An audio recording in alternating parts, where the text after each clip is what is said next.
श्री कृष्ण कहते हैं, मन खुश रहे हमारा और इस जगत का कल्याण हो। हम सभी चाहते हैं, पर जैसी हमारी कामना है वह कभी पूरी होती नहीं। मन में तरह तरह के गंदे विचार मनुष्य के दिमाग में घूमते हैं। ऐसे में प्रश्न आता है कि मन में अच्छे विचार कैसे लाए। विचार उठते हैं मन से, इसलिए मन क्या है यह हमें पता होना चाहिए। इसके बाद ही हम गंदे और अच्छे विचारों के खेल को समझ सकते। देखिए, मनुष्य का जीवन विचारों से ही तो है। किसी के मन में विचार आता है खुद को और इस दुनिया को बेहतर बनाने का, तो किसी को आत्महत्या का विचार आता है। इन विचारों से परेशान होने से पूर्व हमें समझना होगा कि आखिर मन में विचार कैसे आते हैं, मन में विचारों की उत्पत्ति कैसे होती है। मनुष्य को अपनी स्थिति के अनुरूप ही विचार आते हैं। मनुष्य की हालत यदि मजबूरी की है तो उसके कर्म भी मजबूरी में होंगे। यदि हालात बुरे हैं तो विचार भी बुरे ही आते हैं। इसलिए विचारों का आना आपके हालातों पर निर्भर करता है। सोचिए, आज परीक्षा है और आपने पूरी तैयारी कर ली है, तो क्या आपके मन में फेल होने के विचार आएंगे? बिल्कुल नहीं। लेकिन परीक्षा आज है और साल भर आपने सिर्फ मस्ती किया है, तो निश्चित है कि दिमाग में विचार भी फेल होने के ही घूमेंगे। तो अधिकांश मामलों में ये उसका खुद का चुनाव होता है।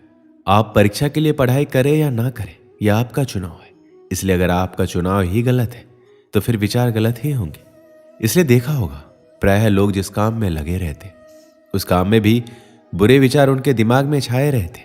और इसका यह अर्थ कतई नहीं कि मनुष्य के विचारों का आना गलत है। मन में अच्छे विचारों का आना कोई अकस्मात स्थिति नहीं होती। कभी ऐसा नहीं होगा कि आप सुबह उठें और आपके मन में खुद को बदलने का विचार आ जाए और आपकी सभी गंदी आदतें छूट जाए और आप अपने सभी दुखों से आज़ादी पालें। ऐसा नहीं होगा। मन में अच्छी सोच लाना इतना भी मुश्किल नहीं है। अगर आपका कोई साथी है तो आपको किसी भी चीज़ को लेकर भड़का रहा है या बुरा सोच लाने के लिए प्रेरित कर रहा है, तो उससे आपको अलग रहना है। ऐसे लोगों से जितना जल्दी हो सके दूरी बना लीजिए और खुद को व्यस्त रखने की कोशिश कीजिए। जरूरी नहीं कि काम करके ही खुद को व्यस्त रखा जा सकता है। आप चाहें तो खुद को व्यस्त रखने के लिए अपने पसंद का काम भी कर सकते हैं। इससे आपको बुरा सोच नहीं आएगा। आप सदा खुश रहेंगे तो मन में अच्छी सोच भी आएगी। बुरी चीज़ों से दिमाग हटाकर आपको अच्छी चीज़ों पर लगाना होगा। जैसे आप शांत वातावरण में जाकर बैठे। कई बार शहरी शोरगुल के कारण हम परेशान हो जाते हैं। आपको कुछ समय शांत वातावरण में बैठना चाहिए। ऐसा करने से आपको सिर्फ अच्छी सोच आएगी। अगर आप इन चीज़ों को अपने जीवन में अपनाते हैं तो आप आसानी से नकारात्मक सोच से दूर हो सकते हैं। आपके दिमाग में चाहे बुरे विचार आते हो, उसकी फिक्र करने की जरूरत नहीं है।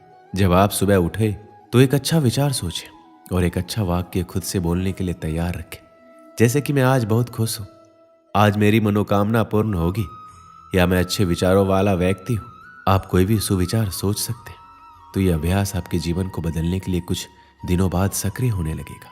आपका मस्तिष्क ही आपका भविष्य निर्माण करता है। जब भी आप बिस्तर पर सोने जाएं तो इस बात का ध्यान रखें कि आप क्या सोचते हुए सो रहे हैं। यदि नकारात्मक विचार है तो उसकी जगह अपने और अपने परिवार के लिए कुछ अच्छा सोचकर सोएं या अपने इष्ट देव के नाम का जप करते हुए सो जाए। आपका अंतिम विचार ही पूरी रात आपके दिमाग में चलता रहता है, जिसका आपको पता नहीं चलता है। ये विचार ही आपके जीवन को सबसे ज्यादा प्रभावित करता है। इस विचार का सबसे अच्छा होना जरूरी है। अतः सोते समय अच्छे विचारों को दोहराते हुए सोना चाहिए। मन में किसी प्रकार का भय और शंका लेकर नहीं सोना चाहिए। इसलिए जब भी आप सोएं तो एक अच्छे विचार के साथ सोएं। दोस्तों, इसे मैं एक कहानी के माध्यम से समझाता हूँ। एक बार एक आदमी ने अपनी सारी जमा पूंजी से एक सुंदर घर बनवाया। गृह प्रवेश के एक दिन पहले उसके घर में आग लग गई और पूरा घर धू धू कर जलने लगा। सब लोग आग बुझाने में लगे थे, लेकिन वह आदमी बाजार गया और मिठाई का डब्बा ले आया। जैसे ही वह मिठाई सब लोगों में बांटने लगा तो लोगों ने सोचा शायद घर जलने के कारण इसको गहरा सदमा लगा है, इसलिए इसे समझ नहीं आ रहा है कि इस समय इसे कैसे रिएक्ट करना है। फिर किसी ने पूछ लिया, भाई तेरा घर जल गया है, तू लड्डू बांट रहा है? और वो उत्तर सुनकर प्रश्न पूछने वाला निःशब्द हो गया। उस आदमी ने उत्तर दिया कि आप लोग ये देख रहे हो कि गृह प्रवेश से पहले मेरा घर जल गया, लेकिन मैं ये सोच रहा हूँ अगर मैंने गृह प्रवेश कर लिया होता तब आग लगती तो मेरे घर के साथ साथ मेरे परिवार वालों को भी नुकसान हो सकता था। इसलिए मैं ईश्वर का धन्यवाद कर रहा हूँ कि आपने मेरे परिवार को बचा लिया। अगर जीवित रहे तो घर तो और भी बन जाएंगे। इसलिए सकारात्मक सोच के साथ नजरिया भी सकारात्मक रखना जरूरी है। अच्छी आदतों से अच्छा होता है और बुरी आदतों से बुरा। यदि आप में किसी भी प्रकार का नशा करने, गाली बकने, क्रोध करने, ईर्ष्या करने, अनावश्यक भोजन करने और किसी का अपमान करने या अन्य किसी भी प्रकार की गंदी आदतें हैं, तो फिर आपका वर्तमान और भविष्य भी वैसा ही होगा। बुरी आदतें डालनी नहीं पड़ती, वो संगत से स्वतः निर्मित हो जाती है। आप अपनी बुरी आदतों को छोड़ने की चिंता करने के बजाय अच्छी आदतें डालना शुरू करें। जैसे सुबह जल्दी उठना, किसी असहाय की सहायता करना, माता पिता के प्रतिदिन पैर छूना, अच्छे प्रवचन सुनना, लोगों से विनम्रता से बात करना।